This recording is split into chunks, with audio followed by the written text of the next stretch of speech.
আসসালামু আলাইকুম। এই হলো জান্নাতুল বাকি, মসজিদ রোডের পাশে সাহিত্য সাহাবিরা। আসসালামু আলাইকুম আহলাদ দিয়ারি মিনাল মুমিনিনা ওয়াল মুসলিমিন ওয়া ইন্না ইনশাল্লাহু বিকুম লাহিকুন নাসালাল্লাহ লানা ওয়া লাকুম আফিয়া। সম্মানিত দর্শক শ্রোতা, আমরা এখন এমন একটি স্থানের সাথে আপনাদের পরিচয় করিয়ে দিব এবং এই কন্টেন্টের মাধ্যমে এমন একটি পবিত্র স্থানটিকে আপনাদেরকে দেখাবো বা দেখাতে যাচ্ছি, যার নাম জান্নাতুল বাকি। এই জান্নাতুল বাকি পবিত্র মদিনা মনোয়ারায় অবস্থিত, যা মসজিদে নবী সংলগ্ন একটি কবরস্থানের নাম, যাকে বাকিউদ গারকাদ বলা হয়। এখানে রাসূল সাল্লাল্লাহু আলাইহি ওয়াসাল্লামের পরিবার পরিজন সহ অসংখ্য সাহাবীর কবর রয়েছে এই জান্নাতুল বাকিতে। এছাড়াও এই জান্নাতুল বাকিতে অসংখ্য ওলি আল্লাহ, গাউস, কুতুব সহ আল্লাহ এবং নবী প্রেমিকদের কবরও রয়েছে। তো দর্শক, আজকে আপনাদেরকে এই পবিত্র এবং প্রাচীনতম একটি স্থান জান্নাতুল বাকি ঘুরে ঘুরে দেখাচ্ছি এবং এই জান্নাতুল বাকি সম্বন্ধে আপনাদেরকে কিছু ধারণা দিচ্ছি।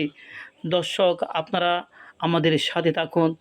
যারা এই প্রথম জান্নাতুল বাকি দেখছেন আমাদের এই বেলাব অনলাইন টিভির মাধ্যমে, তাদেরকে একটা অনুরোধ করব, এই জান্নাতুল বাকি নিয়ে তৈরি করা এই কন্টেন্ট আপনারা শেয়ার করুন, শেয়ার করে অপরকে দেখানোর সুযোগ করে দিন।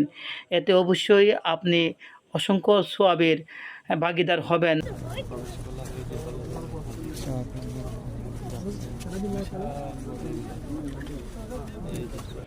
জান্নাতুল বাকি নামক এই কবরস্থানে সর্বপ্রথম হুজুর সাল্লাল্লাহু আলাইহি ওয়াসাল্লামের দুধ ভাইকে দাফন করানো হয়। তারপর ওনার চাচি হজরত ফাতেমা বিনতে আসাদ, যিনি কিনা হজরত আলী রাদিয়াল্লাহু আনহুর আম্মা, তারপর হুজুর সাল্লাল্লাহু আলাইহি ওয়াসাল্লামের ছেলে হজরত ইব্রাহিম রাদিয়াল্লাহু আনহুকে এখানে দাফন করা হয়। এছাড়াও হুজুর সাল্লাল্লাহু আলাইহি ওয়াসাল্লামের 3 মেয়ে হজরত রুকিয়া রাদিয়াল্লাহ, হজরত জয়নব রাদিয়াল্লাহ এবং হজরত উম্মে কুলসুম রাদিয়াল্লাহ এর মাকবারা অর্থাৎ এখানে দাফন করা হয়। এর সামান্য সামনে উম্মুল মোমিনিন হজরত খাদিজাতুল কুবরা রাদিয়াল্লাহ এবং উম্মুল মোমিনিন হজরত মাইমুনা রাদিয়াল্লাহ ছাড়া বাকি সকল উম্মুল মোমিনের কবর মোবারক রয়েছে এই জান্নাতুল বাকিতে। দয়াল নবীজির চাচা হজরত আব্বাস রাদিয়াল্লাহ, নবীজির দহিত্র হজরত হাসান রাদিয়াল্লাহ, হজরত উসমান ইবনে মাজুন রাদিয়াল্লাহ, উম্মুল মুমিনিন হজরত আয়েশা রাদিয়াল্লাহ, নবীজির দুধমা হজরত হালিমা সাদিয়া রাদিয়াল্লাহ, ইসলামের তৃতীয় খলিফা হজরত উসমান রাদিয়াল্লাহ, চতুর্থ খলিফা হজরত আলী রাদিয়াল্লাহ সহ সাহাবি হজরত আব্দুর রহমান ইবনে আউফ রাদিয়াল্লাহ, হজরত সাআদ ইবনে আবি ওয়াক্কাস রাদিয়াল্লাহ, হজরত আবদুল্লাহ ইবনে মাসউদ রাদিয়াল্লাহ সহ হুজুর সাল্লাল্লাহু আলাইহি ওয়াসাল্লামের পরিবারের অনেক সদস্য, প্রায় 10,000 সাহাবে কারাম, ওলি আল্লাহ, গাউস, কুতুব সহ অসংখ্য নবী প্রেমিক এবং আল্লাহ প্রেমিকদের কবর দেওয়া হয় এই জান্নাতুল বাকিতে। সম্মানিত দর্শক শ্রোতা, আমরা আগেই আপনাদেরকে জানিয়ে রেখেছি এই জান্নাতুল বাকিতে সর্বপ্রথম হুজুর সাল্লাল্লাহু আলাইহি ওয়াসাল্লামের দুধভাই হজরত উসমান ইবনে মাজউন রাদিয়াল্লাহকে দাফন করা হয়। এরপর কবরস্থানটির 3 দিক থেকেই প্রশস্ত করা হয়, আর আস্ত বিশাল জায়গা জুড়ে এই কবরস্থান বিস্তৃত। জান্নাতুল বাকি মসজিদে নবীর পূর্ব দিকে অবস্থিত। প্রথম দিকে মসজিদে নবী আর বাকি মাঝখানে হায়তুদ দাগওয়াদ নামে একটি মহল্লা আবাদ ছিল। সেখানে মসজিদে নবীর খাদেমরা তাদের বংশধরদেরকে নিয়ে বসবাস করতেন। 1405 হিজরিতে মসজিদে নবী সংস্কারের সময় ওই মহল্লাকে অন্য জায়গায় স্থানান্তর করা হয়। এখন এই মসজিদে নবীর বারান্দা হিসাবে ব্যবহার করা হয় এই জায়গাটি, এবং এটার শেষ প্রান্তে মসজিদে নবীর 4 দেয়াল। তারপরই রয়েছে আবু জর নামে একটি সড়ক, তারপর যথেষ্ট উচ্চতার পর জান্নাতুল বাকি কবরস্থান। কবরস্থানের চতুর্দিকে রয়েছে উঁচু বাউন্ডারি, পশ্চিম দিকে একটি বড় গেট। কবরস্থানে যাওয়ার জন্য রয়েছে একটি প্রশস্ত সিঁড়ি। ফজরের পরে এবং আসরের পরে কবরস্থান সবার জিয়ারতের জন্য উন্মুক্ত করে দেওয়া হয়। বাইরে পুলিশের লোকজন অবস্থান করে এবং ভিতরে শক্তভাবে নজরদারি করা হয়। জান্নাতুল বাকির ফজিলতের জন্য এতটুকুই যথেষ্ট যে মৃতদের দাফন করার জন্য এটাকে নির্বাচন করে স্বয়ং আল্লাহ পাক হুজুর সাল্লাল্লাহু আলাইহি ওয়াসাল্লামকে আদেশ দিয়েছিলেন। সুতরাং দর্শক, আপনারা বুঝতেই পারছেন এই জান্নাতুল বাকি জিয়ারত কতটা ফজিলত, যেটাকে নির্বাচিত করেছেন স্বয়ং আল্লাহ পাক।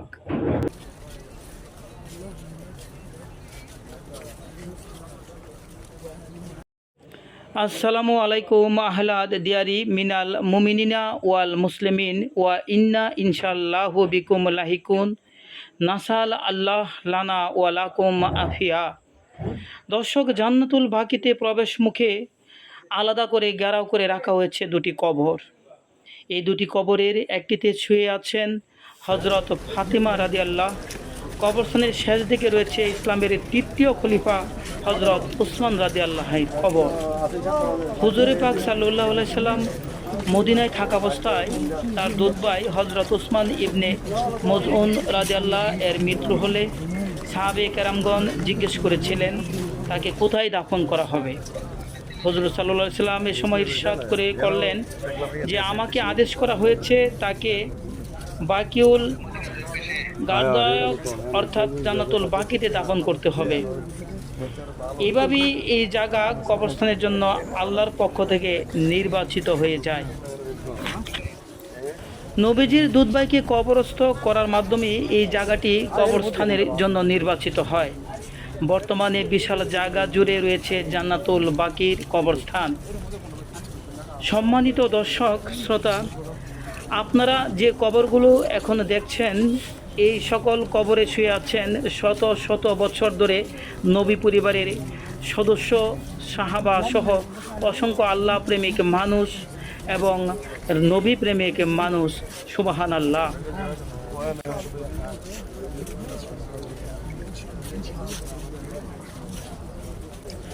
হজরত মুহাম্মদ সাল্লাল্লাহু আলাইহি সাল্লাম হিজরত করে যখন মদিনায় আসেন তখন এই জান্নাতুল বাকির স্থান সবুজ বৃক্ষে আচ্ছাদিত ছিল। দয়াল নবীজির স্ত্রী মা আয়েশা রাদিয়াল্লাহু বলছেন, হজরত মুহাম্মদ সাল্লাল্লাহু আলাইহি ওয়াসাল্লাম শেষ রাতে জান্নাতুল বাকির দিকে বেরিয়ে যেতেন এবং বলতেন, হে কবরের মুমিন সম্প্রদায়, তোমাদের প্রতি শান্তি বর্ষিত হোক। তোমাদের নিকট এসেছে যা তোমাদেরকে ওয়াদা দেওয়া হয়েছিল, কাল কিয়ামত পর্যন্ত তোমরা অবশিষ্ট থাকবে এবং ইনশাআল্লাহ নিশ্চয়ই আমরা তোমাদের সঙ্গে মিলিত হব। হে আল্লাহ, তুমি বাকিউল গারদবাসীদের ক্ষমা করে দাও। সহিহ মুসলিম।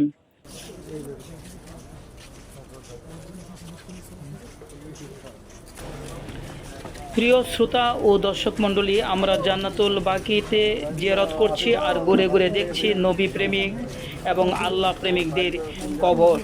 জান্নাতুল বাকিতে প্রবেশ করে এই দোয়াটি পাঠ করতে হয়, আসসালামু আলাইকুম আহলাদ দিয়ারি মিনাল মুমিনিনা ওয়াল মুসলিমিন ওয়া ইন্না ইনশাআল্লাহ বিকুম লাহিকুন নাসাল আল্লাহ লানা ওয়া লাকুম আফিয়া। আসসালামু আলাইকুম। দর্শক, জান্নাতুল বাকি নিয়ে আজকের আমাদের নির্মাণ করা এই পর্ব প্রায় শেষ পর্যায়ে। তবে শেষের আগে অত্যন্ত দুঃখের সাথে আপনাদেরকে একটা কথা বলতে চাই যে জান্নাতুল বাকিতে যে কবরগুলো রয়েছে এই কবরগুলোর কোনোটিতে কোনো নাম ফলক নেই। এ কারণে আমরা আপনাদেরকে চিনাতে পারিনি কোনটা কার কবর। যতটুকু জানা গেছে পূর্বে এখানে কবরের উপর স্থাপনা ছিল, নাম ফলক ছিল। 1806 সালে প্রাচীনতম এই কবরস্থানটি ভেঙে ফেলা হয় এবং 19 শতকের মাঝামাঝিতে পূর্ণ নির্মাণের পরে 1925 এবং 1926 সালে আবারও ধ্বংস করা হয় এই জান্নাতুল বাকি। আল সৌদের একটি জোট এবং দিরিয়া আমিরাত নামে পরিচিত ওয়াহাবি আন্দোলনের অনুসারীরা প্রথম ধ্বংসযজ্ঞ চালায় এই জান্নাতুল বাকিতে। নজদ সালতানাত আল সৌদের দ্বারা শাসিত এবং ওয়াহাবি আন্দোলনের অনুসারীরা দ্বিতীয়বারও ধ্বংসযজ্ঞ পরিচালনা করে এখানে। উভয় ক্ষেত্রে ধ্বংসযজ্ঞ যারা চালিয়েছিল তারা ইসলামী ওহাবি ব্যাখ্যা দ্বারা অনুপ্রাণিত হয়েছিল, যা কবরের উপর স্মৃতিস্তম্ভ নির্মাণ নিষিদ্ধ করে।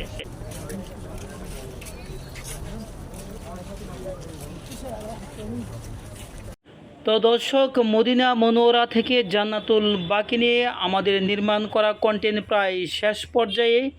তো শেষ করার আগে আমাদের মহান আল্লাহ পাকের কাছে আমরা সকলে এই প্রার্থনা করি, আল্লাহ পাক যেন এই পবিত্র মক্কা মদিনা যাওয়ার তৌফিক আমাদের দান করেন এবং এই জান্নাতুল বাকি কবরস্থান যেখানে শুয়ে আছেন নবী পরিবারের অসংখ্য মানুষ, অসংখ্য সাহাবা এবং আল্লাহ ও নবী প্রেমিক অসংখ্য মানুষ, সেই জান্নাতুল বাকি জিয়ারত করার তৌফিক যেন আমাদের সকলকে দেন।